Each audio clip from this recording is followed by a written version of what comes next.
I'm Jeremy Scahill from The Intercept and host of the Intercepted podcast. And we have a really great lineup of people tonight to talk about a very dire situation that's unfolding in the Middle East, specifically in Iran and Iraq.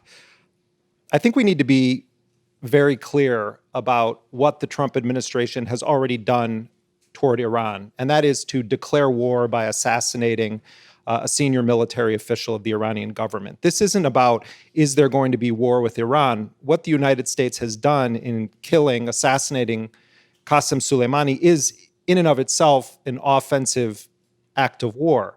And we see this unfolding of shifting justifications for why Qassim Suleimani needed to be assassinated at the time that he was killed. We were told that he was in the process of plotting imminent attacks against the United States, its people, its interests, or its allies. And yet, when the Defense Secretary and the Secretary of State were asked to respond to the specific allegations that President Donald Trump made, saying that 4 U.S. embassies were potentially going to be attacked, they said that they hadn't seen that intelligence. Ultimately, what the Trump administration has landed on is very similar to what the Bush administration landed on when the weapons of mass destruction lies were fully uncovered for those who weren't paying attention. And that is to say, well, he's been doing bad things for 20 years, and therefore we were justified in assassinating him. Now, of course, there is a context to the assassination of Qassim Suleimani that is important to talk about. But it's not the context that begins with the Iranian-backed militia in Iraq attacking U.S. military bases. It's a context that begins many decades ago, when the United States and Britain and other Western imperial powers decided to overthrow the democratically elected government of Mohammad Mossadegh in 1953 in Iran. And of course, Mossadegh had come to power promising to nationalize oil in Iran, and he also had a pretty progressive social platform that he was promising to the Iranian people. And when he finally was toppled and the Shah was installed in Iran, there was a 26-year brutal reign that was backed up by the United States.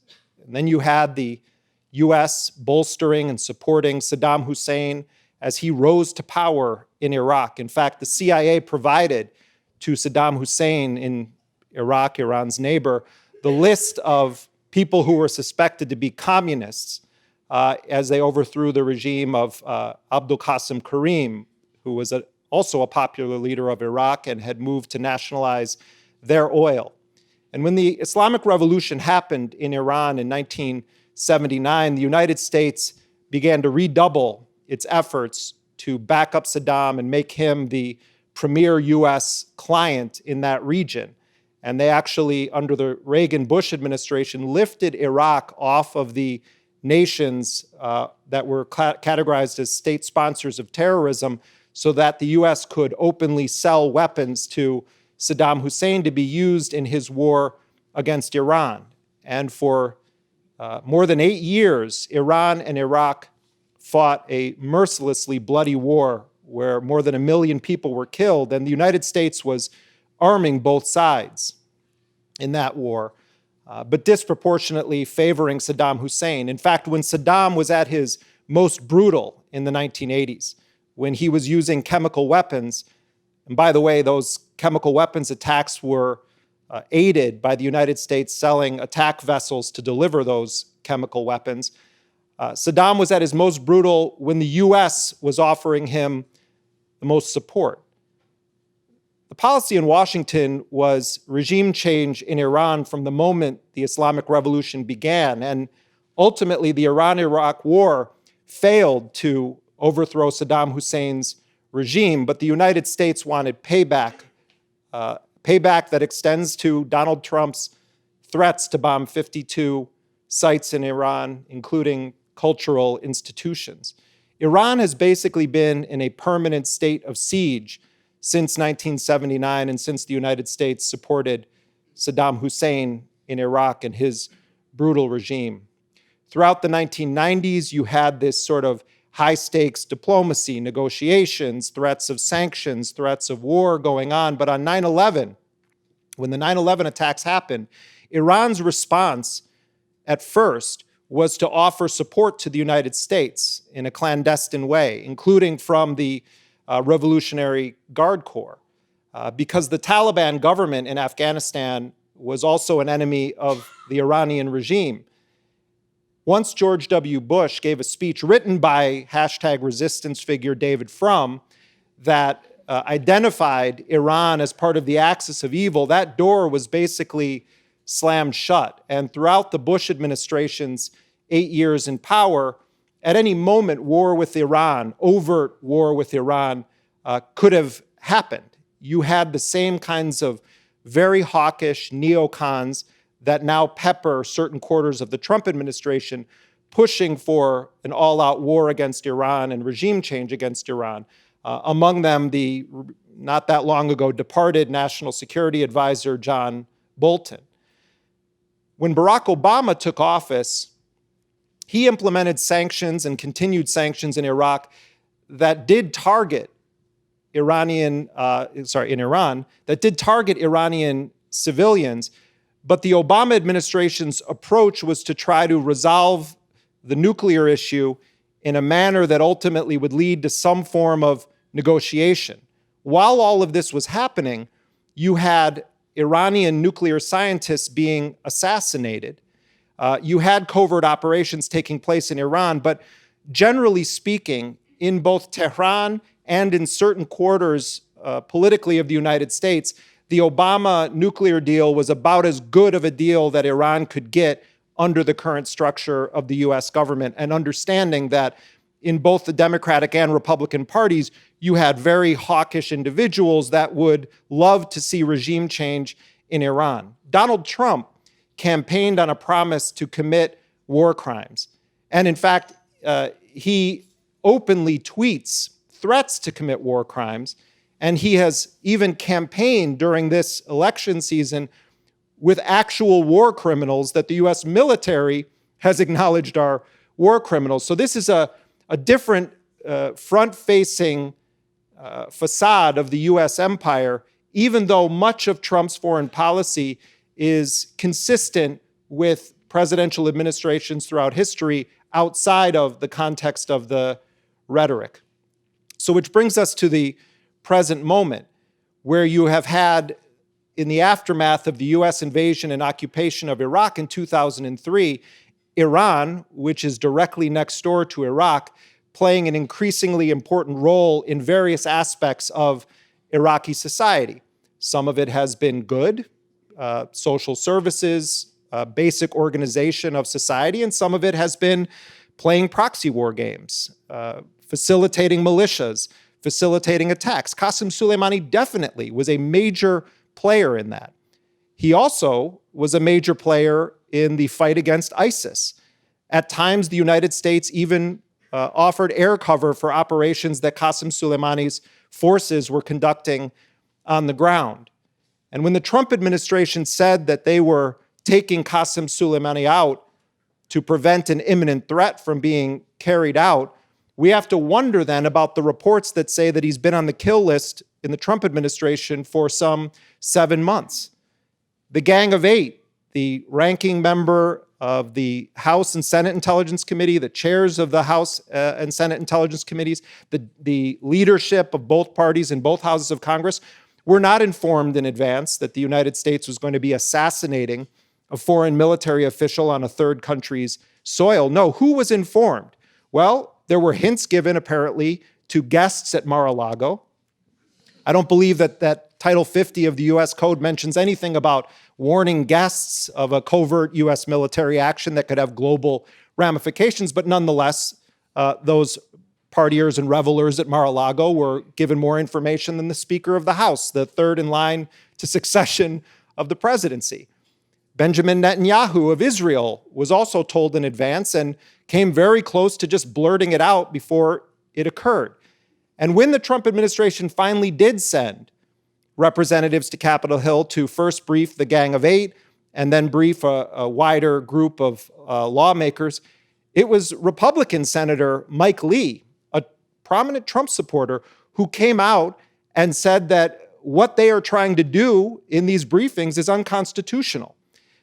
He said it was the worst briefing that he's been to in 9 years on military matters, and said that Mike Pompeo and the chair of the Joint Chiefs were basically saying to lawmakers, you are not allowed to debate this in public because it's going to undermine the security of the United States. So we are in this moment right now when there are fears of a wider war. But it is so important to understand that this assassination that the Trump administration carried out against General Soleimani, followed by more sanctions, economic sanctions that are overwhelmingly targeted at civilians, these are acts of war. So it's not just a discussion about what happens next in Iran. Is the U.S. going to go to war? We have to recognize that the war is already on. And the question is, how can it be stopped and who will stop it? And finally, before I bring on our guests, I want to say that there is the issue of the Iranians shooting down this Ukrainian civilian airliner that killed more than 170 people, the majority of them Iranian. And yet the media reporting was focused on the more than 60 Canadians who were on that flight. But most of the people killed on that flight were in fact Iranians. And I think that what we're seeing in Iran right now is legitimate, overt anger at their government for the perception that they were lied to, for the perception that this was a murder of their fellow countrymen, and coming after the stampede at the massive funeral procession for Qassim Suleimani, where more than a couple of dozen people were killed. The anger is understandable to anyone around the world. One of the questions we're going to try to grapple with tonight is how we should understand the various factions in Iran, the protests that are happening, what people are saying in those protests, but also recognizing that in this country, our primary responsibility as journalists is to hold our own government accountable and to hold warmongers, regardless of what party they belong to, accountable. So with that, I would appreciate it if you would give our guests tonight a warm welcome.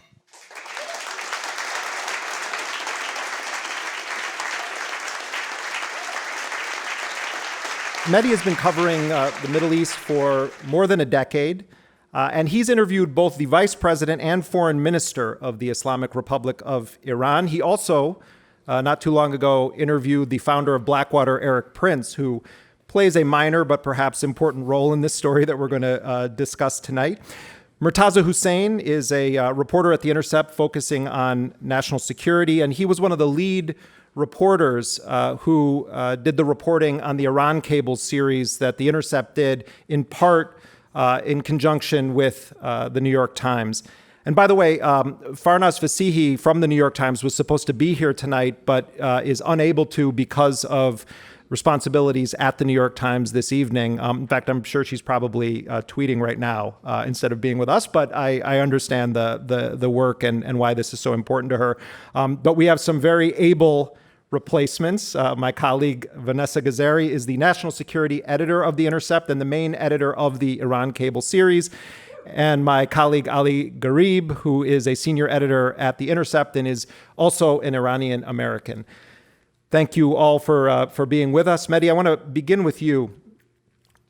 Where things stand right now, where we see protest in Iran, we see the Trump administration offering up totally implausible scenarios for why this assassination was necessary at this moment. Just give us a sense of where you see things headed right now. What is important to focus on? It's a good question. Good evening, everyone. Thanks for coming out. It's funny because when we came up with this panel about a week ago, I think our original title was, "Why is the US starting a war with Iran?" Then Trump gave a statement. We all had a huddle. We're like, should we change the title? Because things are moving so fast, as they do in Trump world. A day is like a dog year. And I think people are complacent if they think this has gone away. If people think, I see some even liberals online saying, oh, we shouldn't have got worried. It's not World War III. People who were hyping it up were wrong. I think that's a completely mad and self-destructive approach. Anyone who thinks this has gone away is completely deluded. In fact, I would argue that we're probably going to see another crisis similar to this between now and the election, not just for domestic political purposes. And we know Trump is on record saying Obama will attack Iran in order to get reelected. And with Trump, everything is projection. But also because the Iranians, in the midst of all this, not many people noticed, formally announced that they were out of the Iran deal.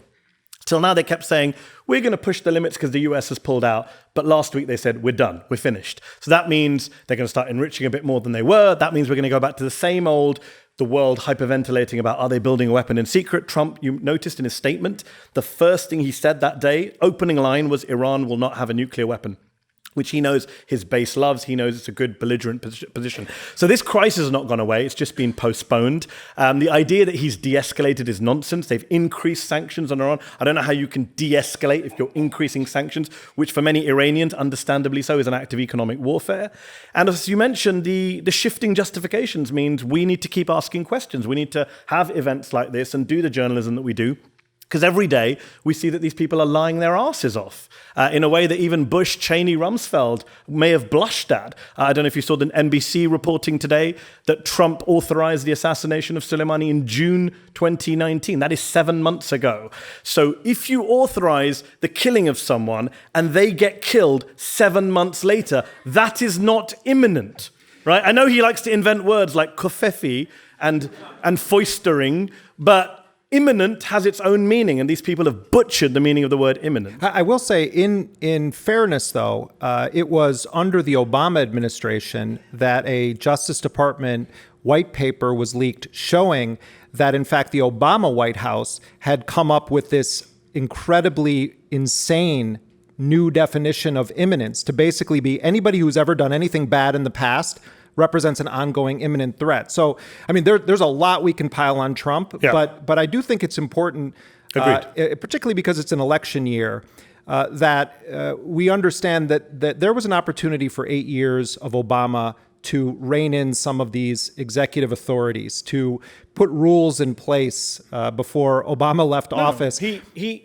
Trump utilized the 1-2 punch that Obama sort of perfected for him, which is use the drone, do a so-called targeted strike, and then claim that imminence means whatever we want it to mean. He handed this Mango Mussolini a loaded gun, and he has to take responsibility for that. Murtaza, I think it's important because there is a lot of misinformation, and you remember sea monkeys as a kid. You pour this powder into the water, and then you get these little sea creatures. That's kind of like the expert class now. Everybody is an instant expert on everything, and I think we've seen that certainly with the simple question of who is Qassim Suleimani, where all of a sudden you have a million experts on it. You have gone through secret Iranian intelligence files detailing years of Iranian work inside of Iraq in the aftermath of the U.S. invasion and occupation that were published as part of the Iran Cable series. But just give us an overview of some of the important facts that we should know about who Qassim Suleimani was. Thanks, Jeremy. Thanks, everyone, for coming out. For those who don't know, Qassim Suleimani was the head of the Islamic Revolutionary Guard Corps' Quds Force, which is the name of its external operations force. He ran Iranian-backed militias throughout the Middle East, and he played a major role in the proxy wars of the past 16, 17 years. He was a nemesis to U.S. officials like David Petraeus and so forth. Now, Mr. Soleimani, they wanted to kill him for a very long time, and in fairness, he's a combatant. He takes part in wars. He's not someone who's just an activist or something. Having said that, the killing of Qassim Suleimani by an American drone in an attack which is claimed by the United States publicly and directly was what I found to be an absolutely chilling escalation of the nature of the drone program. We've been told for so many years the drones and assassinations were to target non-state actors. These were people who theoretically were outside of the state system, and thus their violence was deemed legally illegitimate. I have a lot of contentions with that rationale, but okay, that was the rationale used for X number of years. Now, all of a sudden, one day, extremely reckless president kills a major official in a foreign government and does not do covertly, does not do through proxies indirectly. Qassim Suleimani is a proxy warrior, so he may die in a proxy war. He assassinated him brazenly, claimed responsibility, and said that it was justified under previous legal authorities which had never been used to kill foreign government officials. Now, in theory, this could be used to target all sorts of people. It could be used to kill officers in the PLA, the Chinese People's Liberation Army. It could be used to kill officers of the Pakistani ISI who've been fighting a proxy war against the United States and Afghanistan. And it's not to say these people are not combatants, but you've essentially arrogated power to Donald Trump and any future president to carry out assassinations of foreign officials that's within their legal purview. Mr. Soleimani, in those documents you mentioned, there's a lot of information about him.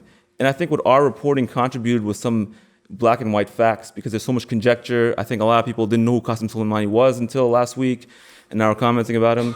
Essentially, no one's making him out to be an angel. He was fighting a war the same way U.S. generals fought a proxy war in Iraq.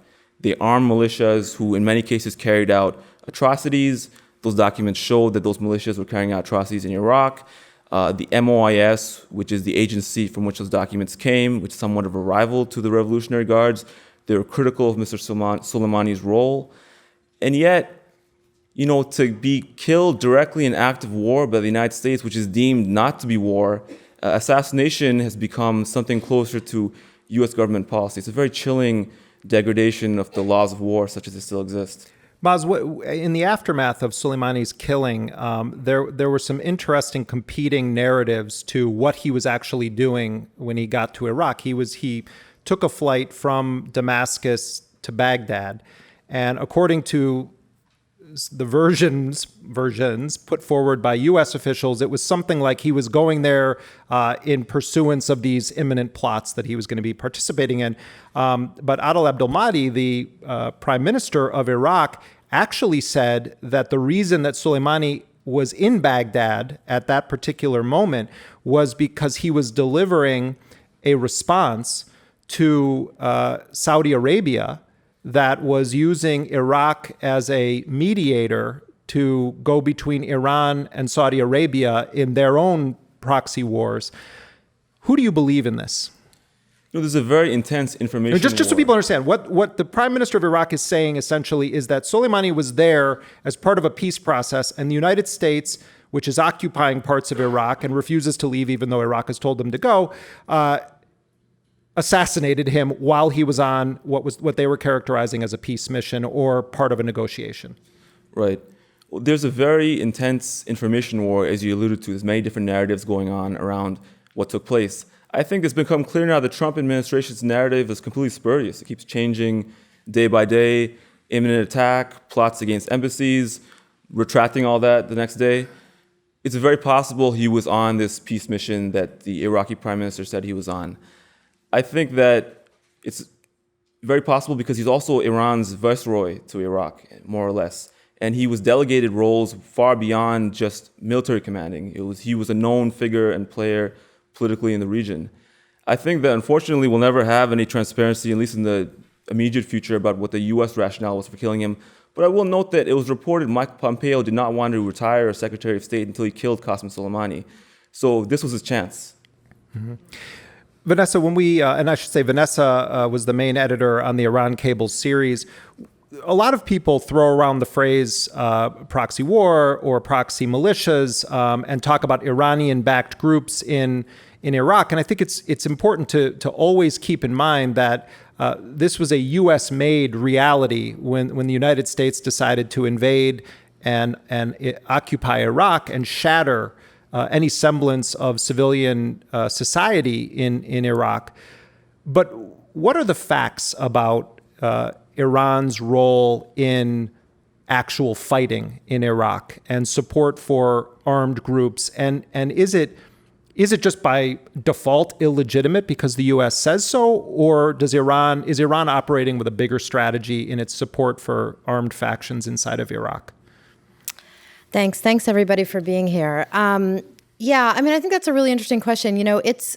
Iran lives there in that neighborhood and has a long and complicated relationship with Iraq and with those other countries in its neighborhood. And so, the idea that it would be involved in backing certain groups to support genuine and long-term foreign policy objectives in its immediate sphere of influence is just not shocking at all. I mean, one thing that we didn't talk about, and what the documents that we wrote about focus on in large part, is a period of time when Iraq and the U.S. and Iran were collaborating to fight ISIS. And so one thing that's not been talked about as much in the wake of Soleimani's killing is that, yes, there's a lot of criticism in the documents of the way that Soleimani's Shiite militias dealt with Sunnis in Iraq and the kind of sectarian damage that was done there. But those militias actually weren't targeting Americans for the most part. So when Donald Trump and others talk about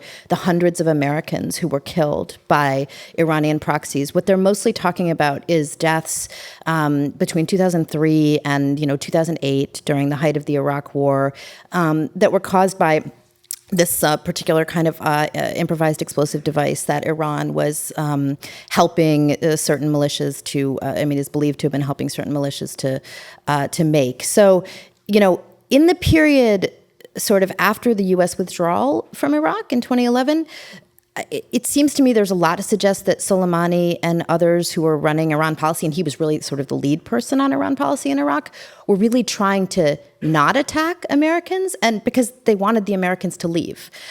So the idea that they would be planning more attacks, I think they're smart enough to know that that would draw the U.S. in further, and that was not their objective. It's interesting also that in all this discussion about militias and sectarian warfare and violence in Iraq, I don't recall hearing any time in the past weeks since this crisis started to intensify of the fact that the United States created its own militias in Iraq, that the United States, particularly under General David Petraeus's tenure in Iraq, began what U.S. officials referred to as the Salvador option, referring to the dirty wars in Central America, where the U.S. Essentially localized its imperialism by trying to build up death squads. And that was the U.S. policy for years following the 2003 invasion and occupation. I just think it's important always to remember this, that if we were to refer to them as countries X, Y, and Z, we would have a different discussion. But as soon as you say Iran, Iran is backing militias there, it's meant to sound dark and devious. But Iran is literally right next door to Iraq. They shared 1 million deaths during the Iran-Iraq war, and the U.S. funded and armed both sides during that war. There's context here that is so seldom discussed in the broader media context. And on that note, Ali Gharib, with the protests that are happening right now in Iran, I think that you see some media figures really salivating at the notion that this is it. This is going to be the overthrow of the regime. There's highlighting of protesters who say they want Khomeini to resign and that they want the Iranian government to be brought down. I know we can't say what do the Iranian people think, but give us a sense of some of the political landscape right now in Iran in the aftermath of the downing of this flight, the stampede that took place at the funeral, and the way that Iran responded in apparently a coordinated way with the Trump administration when it launched missiles at the U.S. base at Anbar that killed no one. Yeah, thanks, Jeremy, and thanks. I'm also grateful to everybody for being here. It's your question about the thing that we can't say, that what are people in Iran thinking, is exactly right. I mean, just no one is willing to look at this country and think about it in a way that's not a monolith. Everybody kind of wants to make these sweeping generalizations about what every protest means. And, we've seen over the past 2.5 months, 2 months, a raft of different protests about different things. We had the protests in November that were Iranians in the streets against the cutting of gasoline subsidies, which are really important for a lot of people in the tight economy that's being squeezed by sanctions. And these were massive protests that were kind of across class groups, and people in the streets of cities and towns that had never come out and protested before, weren't part of the green movement, the kind of pro-reformist protests of 2009. And it was a completely different demographic getting to the street. And the Islamic Republic responded by shutting off the internet and the most deadly crackdown with a toll of some hundreds of dead protesters since the Shah's regime. And then, it was followed pretty quickly by just last week by the strike against Qassim Suleimani, and that put a whole new group of people in the street that you could refer to as pro-regime, but that's not exactly clear either. You really had a lot of people in the street for nationalistic reasons, and you see a lot of these kind of instant experts, the sea monkeys, if you will, of Twitter, talking about how it's an authoritarian regime, and you can't believe the fact that you're seeing protests, and if they're allowed to happen, that must mean that they're just being filled with paid actors along the Soros lines. But that's the Islamic Republic doesn't really work like that. It is definitely a regime with lots of with an authoritarian bent, but they can't put people in the street in those kinds of ways. Now that said, this is the further complexity of it, is that you have people out in the streets also because of Trump's comments, that even if you weren't a fan of Qassim Soleimani, people in November that were protesting were invoking the in a negative way the wars that Qassim Soleimani was waging in the Middle East, in Syria, and saying, why are you focusing all this attention on Syria? We want to talk about what's happening here in Iran. People are really struggling. And so some of those folks are now in the street because of the strike against a nationalist leader who they criticize, but also in a way largely because of the ISIS war. Some people recognize that Qasem Soleimani was also a protector of the nation, himself a nationalist, whether you supported him or not. And the nature of the strike against him in this completely lawless way, which Iranians aren't fools to understand. And then, there's just more and more layers. You keep peeling back the onion. I was talking to a friend just this weekend in Iran who was talking about how streets were being closed down surrounding the funeral marches. And so what that did is it forced anybody who was out in the street into these narrow corridors, which the Islamic Republic's news agencies would then fly the drones over and get those images that I think a lot of us saw on the internet and on TV news of these kind of jam-packed protests, which of course then become their own talking points for everybody's back and forth purposes and the narratives they want to impose on all these protests here. And then the tragic downing of this Ukrainian International Airlines flight kind of brought back the more sort of frustrated anti-regime elements. You had, a lot of the protesting in the past couple days has been centered around universities and their people, and there really is a real crisis of confidence happening in the regime, I think, because of this. Because if there's one thing that the Islamic Republic has tried to claim to do, it's that they were protecting the nation, and blowing up some hundreds of your own citizens. Many of for example, the Canadians who were on that flight were also Iranian Canadians, and it really is viewed as a tragedy for many Iranians that the Islamic Republic is responsible for. It's responsible for the slaughter, accidental or not, of its own citizens, and people were incensed by this. And then, the next onion layer, the students protesting come out with this statement that they reject imperialism, and that and that the U.S. being in the region, the statement said, I'm loosely paraphrasing here, that, they recognized the U.S. had sowed chaos in the region, and they have long opposed that, but also wanted to recognize that the foreign adventurism of the U.S. has become an excuse for crackdowns at home, and that's unacceptable. So you really get the kind of complexity of these Iranian social movements in this extremely constrained environment, and the sea monkeys just are never going to capture that sort of nuance. Mehdi, we also have, of course, the ready-made generals who are appearing on cable news across the board, who were agitating, including Barry McCaffrey on NBC, who is, among other things, one of the people who represents the maker of the Reaper drone that was used in the strike against Qassim Suleimani.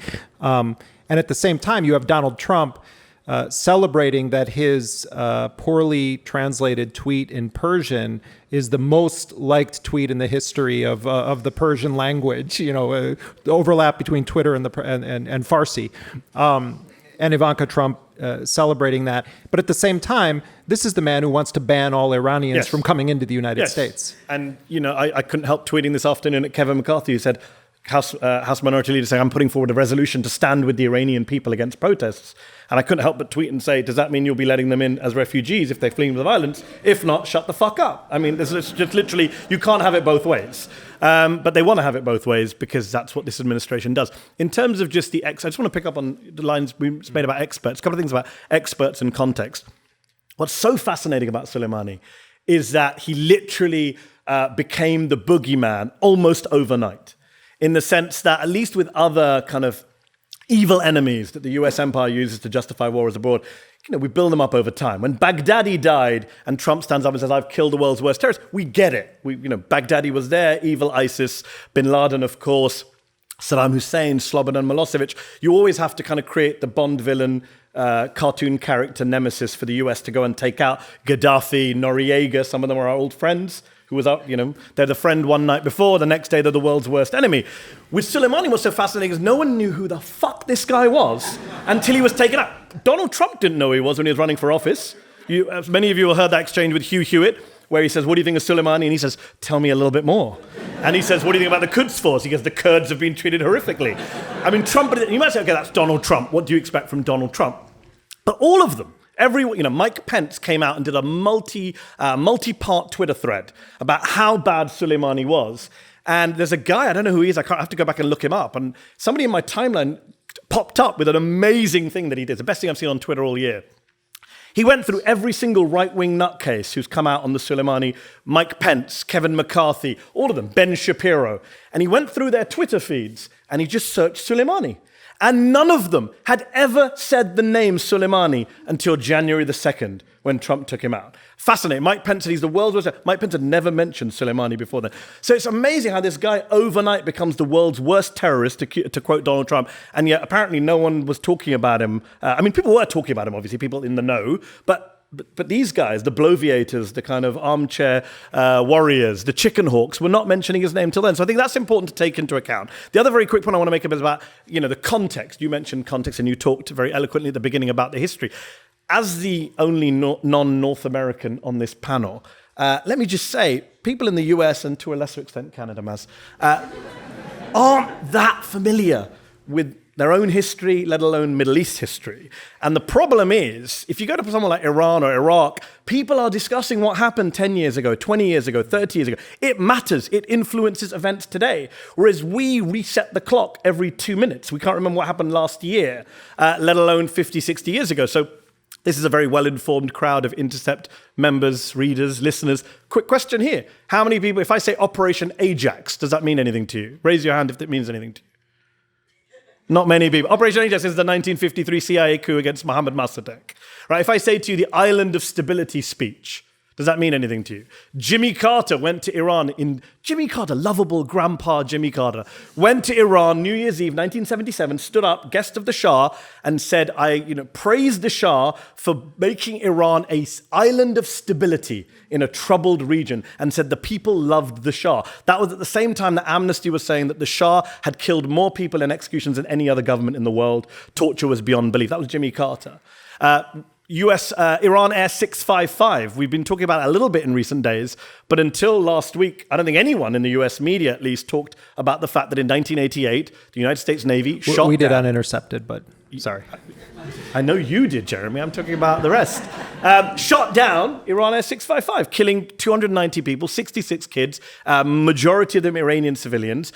No discussion of this. George H.W. Bush said in response to that, I'll never apologize for the United States of America ever. I don't care what the facts are. Yeah. And Ronald Reagan expressed regret but never apologized.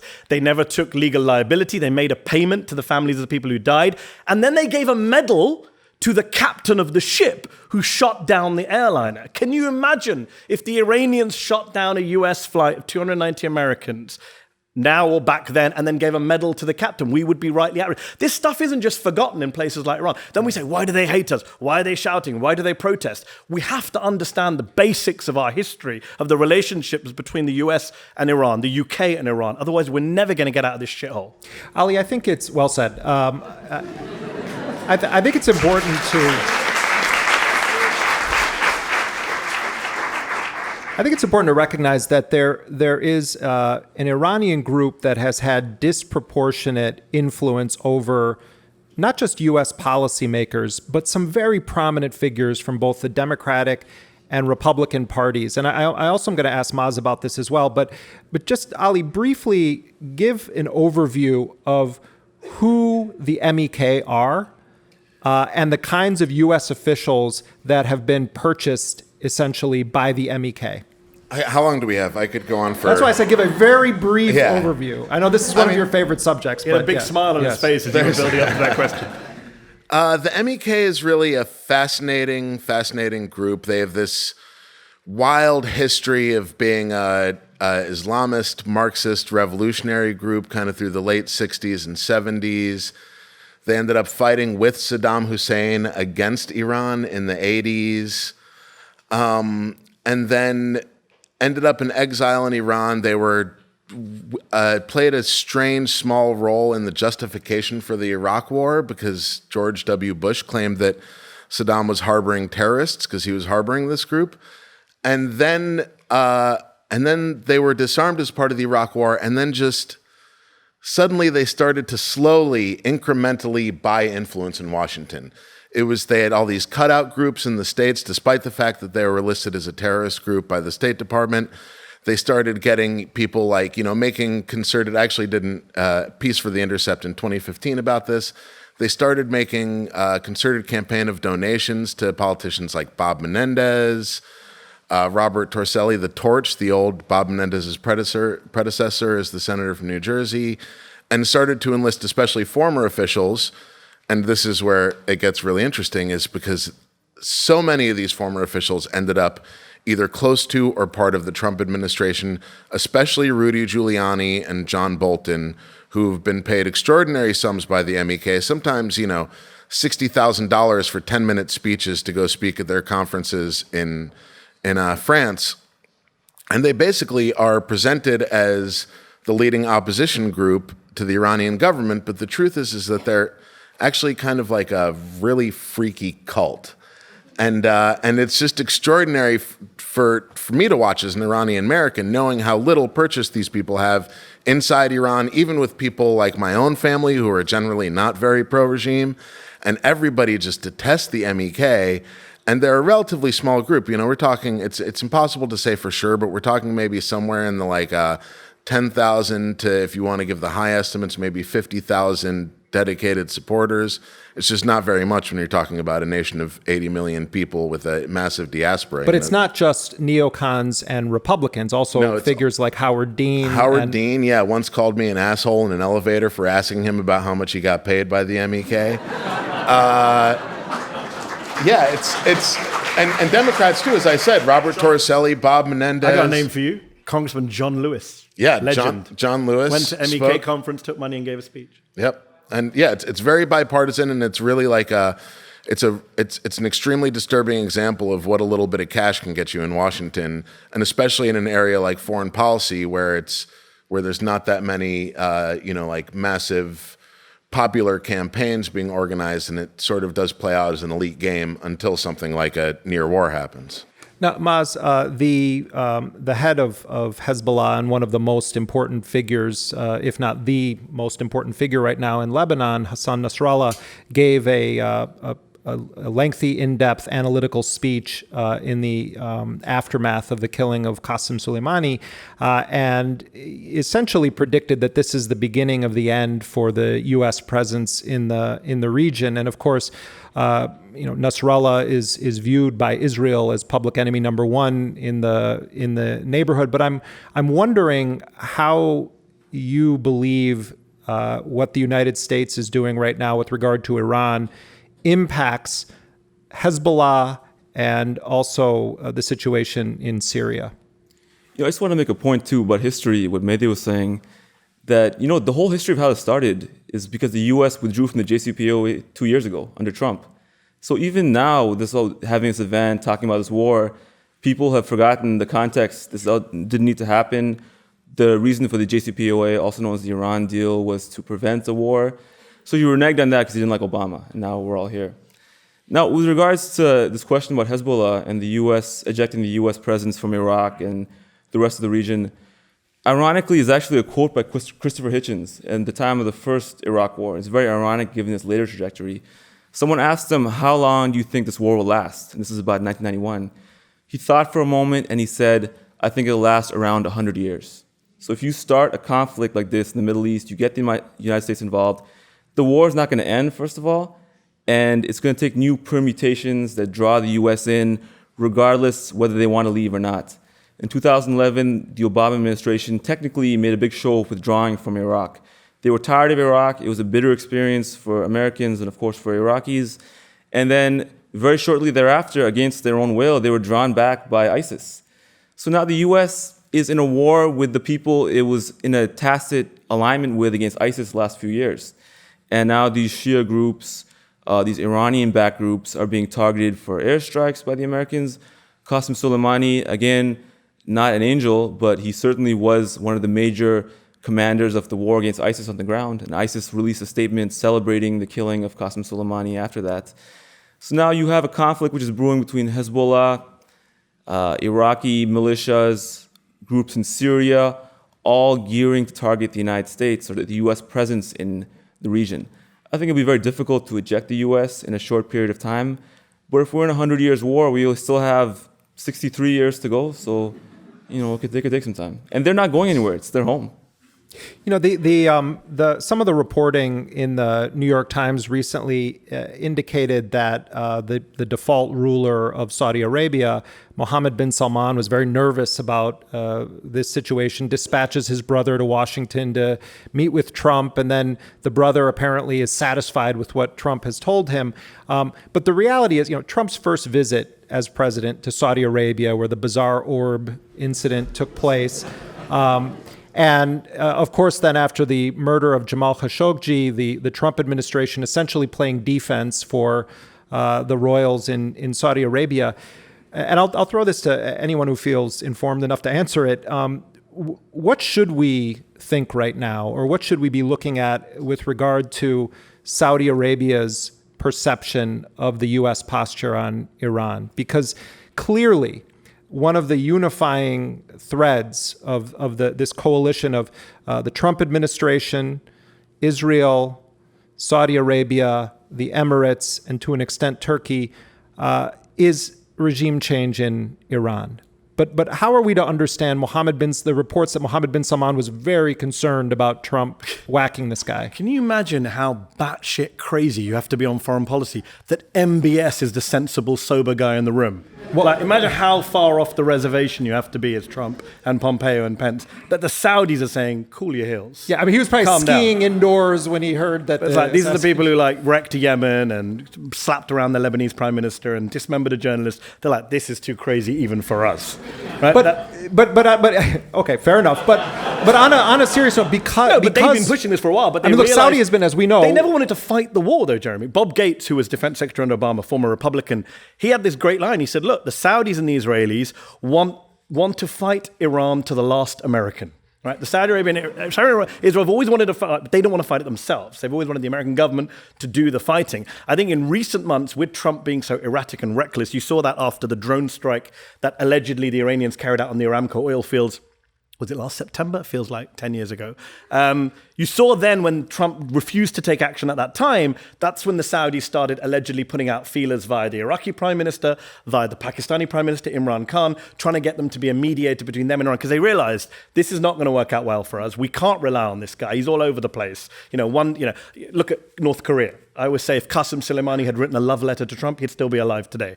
But Saudis looked at that situation and they said, we've got to do something about it. So that's what allegedly Soleimani was in town in Baghdad responding to Saudi overtures via the Iraqi prime minister. So the irony of ironies, I'm joking about MBS, but on a serious note, if there was this plan by the Emiratis and the Saudis to try and cool tensions in the region, most other American presidents, including some crazy Republican ones, might have thought this is a good thing for everyone. Well, right. But not Pompeo and Pence and the evangelicals who want to bring about the rapture. Murtaza, go ahead. The WikiLeaks cables that came out about a decade ago, they showed that the previous Saudi king had begged the U.S. to, quote, cut the head off the snake, the Iranian snake in the region.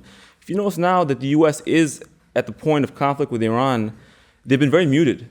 All the Gulf Arab states have been muted because they've realized that if there's a war, the people who are going to suffer are us right away. They've had cold feet. This missile attack by the Iranians on the American base was obviously a response to the killing of Qassim Suleimani. It was a message to the Americans. But also it was a message to the Emiratis and the Saudis that we have highly accurate missiles, ballistic missiles. And the UAE has had this sort of golden era for the last 2 decades of foreign presence, expatriates, investment. It's been predicated on having perfect security in Dubai and Abu Dhabi and these places. If you have one attack in the UAE, that's all over. And it's not like Israel, for instance, where people live in Israel and they'll have a war, but it's their home, so we're going to stay here. Everyone will leave Dubai. 90% of people are expatriates. So they have a very it's interesting thin bubble. timing too that the New York Times had this big piece on Mohammed bin Zayed and walking around the Dubai shopping mall, no security at all. It really clearly, the timing of it seemed to indicate exactly what you're saying, that like we're actually safe. Everything is okay here. We're keeping the country safe, so much so that one of our emirs can just be walking around the shopping mall in Dubai. Like Bush saying to go shopping again after 9/11, or something. Yeah. On this issue, what I'm getting at with Saudi Arabia is what I was thinking is if Mohammed bin Salman was truly disturbed by this, the most logical conclusion would be that Abdul Mahdi was telling the truth, that the Iraqi prime minister was being truthful, that there was some kind of a negotiation that was going on. And we may never fully know the truth of that unless there are documents somewhere. But at the same time, you have Saudi Arabia continuing to wage its genocidal war in Yemen. You have the Trump administration fighting against very late in the game congressional moves to try to halt it. But Saudi Arabia clearly tried to pull Iran further into a militarized proxy conflict in the territory of Yemen. How does the situation between Saudi Arabia and Iran in Yemen relate to the events that we've seen unfold, Vanessa? Yeah, I mean, I think this is like a really important point. These countries that are viewed as Iran's chief enemies, and this is just sort of to echo what others have said, but I mean, they really do not want a crazy war to happen right on top of them. And I mean, in Yemen, I think you see Saudi Arabia increasingly isolated. I mean, their alliance with the Emirates has changed a lot over recent months and become a lot less strong. I think those two countries want different things in Yemen. I think it's not entirely clear. It's never been entirely clear how involved Iran is in that war, or whether they're just kind of doing it to bother the Saudis. There was actually another strike on the night that Soleimani was killed in Yemen that was targeting a Quds Force commander. Did not hit the right person, hit another person who's believed to be a mid-level person in the Quds Force there. But again, I mean, it's really unclear how many Iranians are even on the ground in Yemen. It's thought to be a very small number. There's something that I think we're kind of talking around here that I just want to come back to, which is Iraq. And the fact that this killing of Soleimani took place in Iraq, and that Iraq, which, before this all happened, this whole fall was convulsed by protests about corruption in the government and against overweening influence by Iran in the government, and now finds itself having had its territorial integrity abrogated in this strike, and is just like looking at more horror to come because it's the playground for these countries. So I just think it's worth thinking about.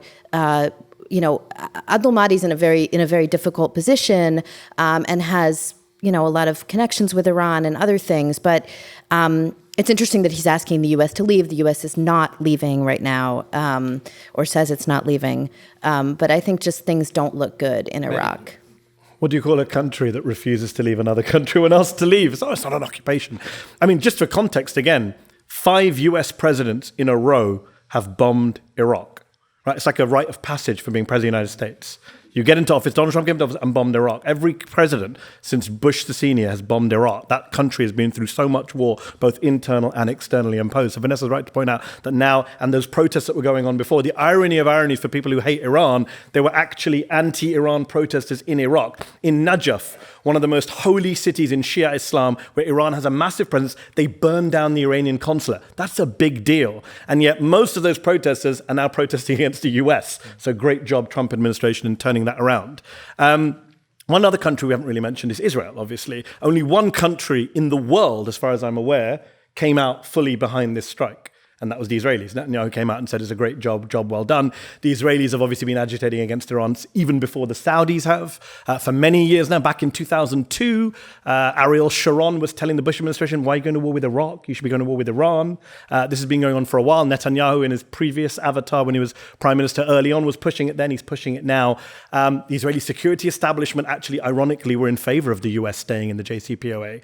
I interviewed the former head of Mossad, Ephraim Halevi, who said, Iran's not an existential threat. This is just political bullshit from Netanyahu. Netanyahu, though, of course, was very keen again. Who was the only country that came out in favor of America pulling out of the JCPOA? Israel again. So the Israelis, in the form of Netanyahu, not necessarily the entire Israeli political spectrum, have been very keen on this. They see Iran as the last remaining kind of country in the Middle East that can inhibit them, stop them, prevent them, threaten them in multiple ways. That's been a huge factor for Trump, who values his friendship with Netanyahu and the Israelis. It's also a big faction with the Christian Zionists in the US, who are, unfortunately, do see the rapture as a very real thing that could happen imminently, to use a word in the news. And it's not a coincidence that the two biggest hawks right now on Iran in this administration are Mike Pence and Mike Pompeo, both of whom are hardcore evangelicals. And for those of you who don't follow this stuff, I mean, just dig into it when you go home tonight. It's scary shit. I mean, right, Iran, Queen Esther. Mike Pompeo is on record saying he thinks it's valid to compare Donald Trump to Queen Esther from the Bible, Queen Esther being the queen who saved the Jews from the evil Persians. They genuinely see historical biblical analogies here. John Hagee, pastor from Texas, who was a big Bush supporter, now a big Trump supporter. I think he was at the embassy, US embassy relaunch in Jerusalem. He's been advocating for a preemptive strike against Iran since 2005 because he believes it will bring back Jesus. When we talk about the rapture, when we talk about kind of Christian Zionists and evangelicals, it's not just about backing Israel against the Palestinians. Iran plays a massive role in this weird view of the world. And I don't think you can discount that. I mean, Trump doesn't believe in anything, but the people around him are pushing this shit. You can't undermine, where Pompeo's coming from. Pompeo's been advocating for striking against Soleimani for a while. Part of that, I'm under no doubt, is to do with this kind of hardline, right-wing, messianic Christian Zionist view of the Middle East. I mean, and as you are referencing here, I mean, it is kind of amazing how little discussion there is about Mike Pence's role in this administration. And, part of it is understandable because of the cartoonish nature of how Trump acts and the fact that he is the president. But Mike Pence, in a way, I think Alan Nairn was right when he said that Donald Trump pulled the oligarchs, right-wing oligarchs, kicking and screaming into power. And in a way, I think that Mike Pence and these radical right-wing Christian supremacists view Trump as kind of their Trojan horse into government. And I'm kind of astonished that we didn't ever get the full story of how Pence was placed on that ticket. But Mike Pence embodies everything that you're talking about there. And unlike Trump, Pence actually does have like long-term vision. Well, at least until the rapture happens. But he does have a plan. But as you say, the problem is the cartoonish view of this administration, which is sometimes justified and understandable, but sometimes makes us miss the wood from the trees. So, if you talk to liberals about Mike Pence, you'll get Mike Pence won't have dinner with a woman who's not his wife, which is a problem, yes. But the bigger problem is he wants to bring about Armageddon quickly in the Middle East. And I would argue that's what we should also be focused on. His foreign policy is... This is a guy who not just supported the Iraq War, he went in front of Congress in 2004, a year afterwards, and said, we found the WMDs. That's the guy who's now going out on TV shows and saying, we must trust Donald Trump on the intelligence about Soleimani. And, and Ali, we also had Mike Pence did his own, which was kind of uncharacteristic, his own tweet storm in the aftermath of the killing of Soleimani, where he made this wild allegation. He said that 10 of the 12 hijackers on 9/11, their travel was facilitated into Afghanistan by Qassim Suleimani. Of course, there were 19 hijackers, and then that was pointed out. And then Pence's people said, no, but only 12 of them went into Afghanistan. But do you think we've reached a point where to call them out on a lie, it's almost like passé at this point, because it's just by default, they're just lying all the time. I mean, it's really fucked with this nation's brains, because they are gaslighting everyone all the time about everything, including whether it's snowing or not in Washington. Snowing in DC. I was there on Sunday. So, okay, Qassim Suleimani, he basically was the 9/11 conspirator. He was the mastermind. I mean, the most 20th hijack. The most depressing thing about it is just the astounding number of people that believe that kind of bullshit. And I still, after 3.5, 4 years of this, haven't managed to wrap my mind around it. But also, I mean, there's a context in history here, which is a long campaign by think tanks like the Foundation for Defense of Democracies, by right-wing, often pro-Israeli legal groups that are funding lawsuits to try and make Iran accountable for 9/11, that, Iran doesn't, because they won't honor these lawsuits, so they don't show up to defend themselves, and then the stuff just gets entered into the record, judgments get made. And it's really been a long-term campaign to do things like blame Iran for 9/11. It's a wild, it really, the comparisons to the Iraq War are astounding, and they kind of never stop. It's whoever you want to pin 9/11 on. I mean, I think we all remember in 2002 and 2003 some of the allegations that were made about Iraq's links to Al-Qaeda, which were totally bogus. And this is a concerted campaign now that in the intervening 17 years, the same thing has been happening with Iran. People have been pushing these ideas.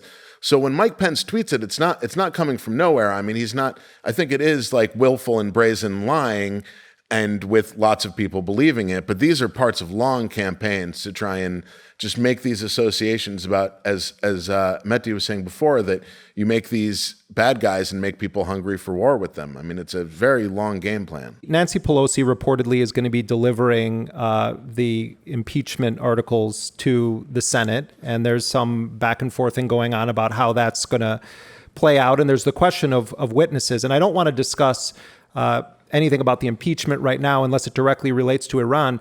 But it is interesting what's going on with John Bolton, that it's a news story that someone says that if they are subpoenaed, that they will comply with the law, but such is the nature of things now. But Bolton was, when he entered that administration with a non-U.S. Senate confirmed position, it was every religious holiday combined for John Bolton, because that's as powerful of a position that John Bolton probably could ever get into when we talk about established government power in the United States.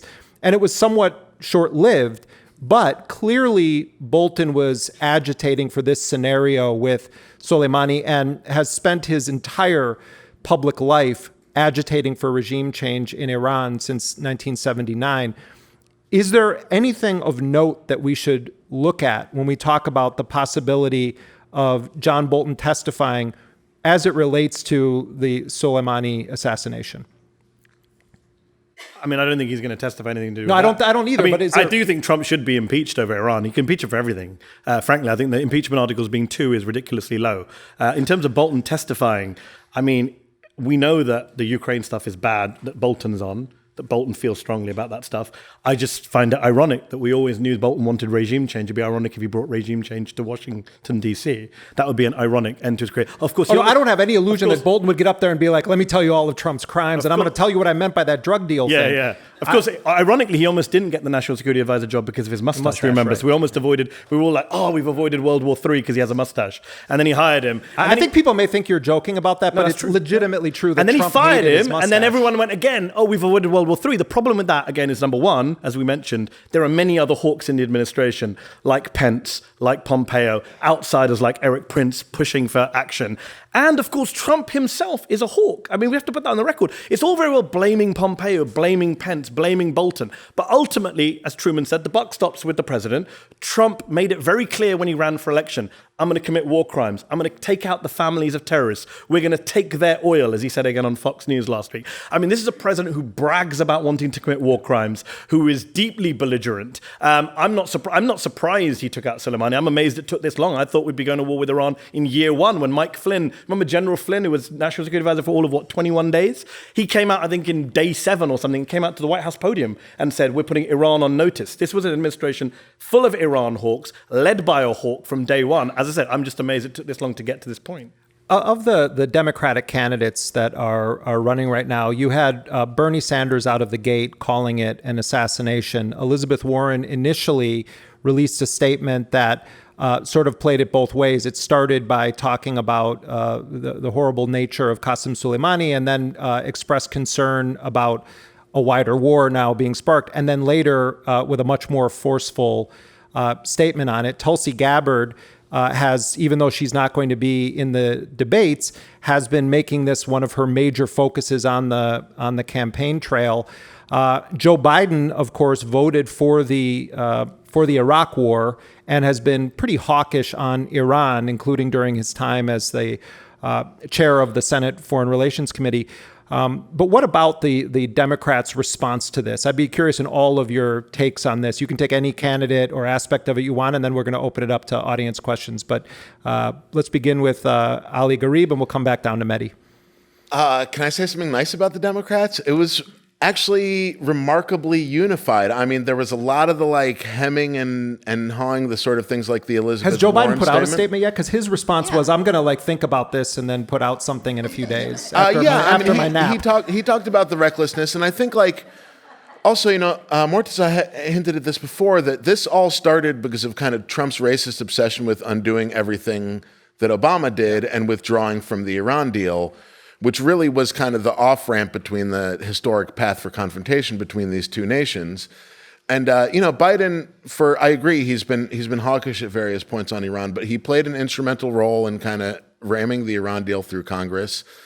But it was just kind of extraordinary to see, even with the caveats about Qassim Soleimani being a murderer and all this stuff, that people like Bob Menendez, who is as close to the Israel lobby as it gets in the Democratic Party, people like Eliot Engel, the head of the Foreign Relations Committee in the House, to see these people come out and oppose Trump's actions and say that he was reckless and vow to kind of boost Congress's war powers.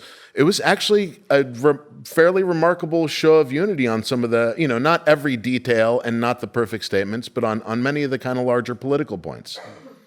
Vanessa. Yeah, I tend to agree. I don't have much to add to that. I mean, I think you can definitely criticize elements of the responses, but at this point, I mean, I just want something different from what we have coming out of the White House and the administration. And so when I hear that, even if it's from Mike Lee, I'm pleased. I'll make one point is that the Iran deal, the historic off-ramp, is actually not totally dead. It's on life support. But the Iranians said we're going to reduce our compliance to the lowest level. They're leaving a window open for a future administration to re-enter the deal because they need the sanctions relief, ultimately. So I'll say that every Democratic candidate asked at the debate said they would re-enter the deal. And so I would say it's a very... Cory Booker. For Cory Booker. This is no longer a candidate. Yeah, right. Breaking news. This is one of the few times I would say almost unequivocally that literally any of these guys would be a huge improvement over what we have right now. I would vote for Tulsi Gabbard, who I really do not like. She's definitely better than Donald Trump on this issue. And people like Menendez and others, it's such a shocking, just to reiterate what I said at the beginning, it's a shocking development to assassinate a foreign government official. And whether he's a bad guy or not is kind of to the side of the point. There's a lot of bad guys in governments, including the US government. And everyone should recoil from that, because if we don't, we've established a new norm which will be extremely dangerous in the coming decades. You know, the only thing people are going to remember from tonight is that you said, I'll vote Tulsi Gabbard. You crop that part out. Crop that part. What about Andrew Yang? Yeah, Andrew Yang. Andrew Yang. Give $1,000 to every Iranian. $1,000 to every Iranian every month. Solves the 40-year-old crisis. I'm going to dissent a little bit from Vanessa and Ali and Murtaza. I think the Democrats' response is better than I thought it'd be, but it's not enough to prevent a crisis coming down the track.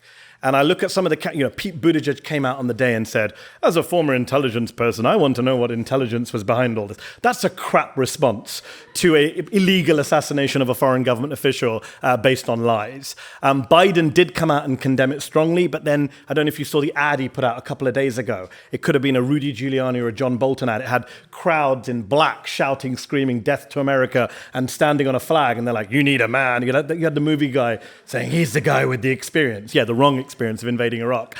So that kind of hawkishness is not helpful. Bernie was the only guy who came out with a very comprehensive statement calling it not just calling it assassination, but as Ali pointed out, the key part of the statement was not even the assassination. It was he didn't do the throat clearing of he's a murderer and took American lives and no one will weep for him, which is all true. And no one here let's be clear. Qassim Suleimani did kill lots of innocent people in his long career in the Middle East as a general in the Iranian special forces. And you don't have to defend his record. But the point is, when a president commits a reckless act like that, illegal, perhaps in defiance of the Constitution and international law, maybe setting off a war, you have to come out strong and condemn it. You can't. And saying, oh, he was a bad guy, does it help them in any way? This morning, Trump tweeted a picture of Nancy Pelosi in a headscarf, Chuck Schumer in a turban, accusing them of being supporters of the Ayatollahs.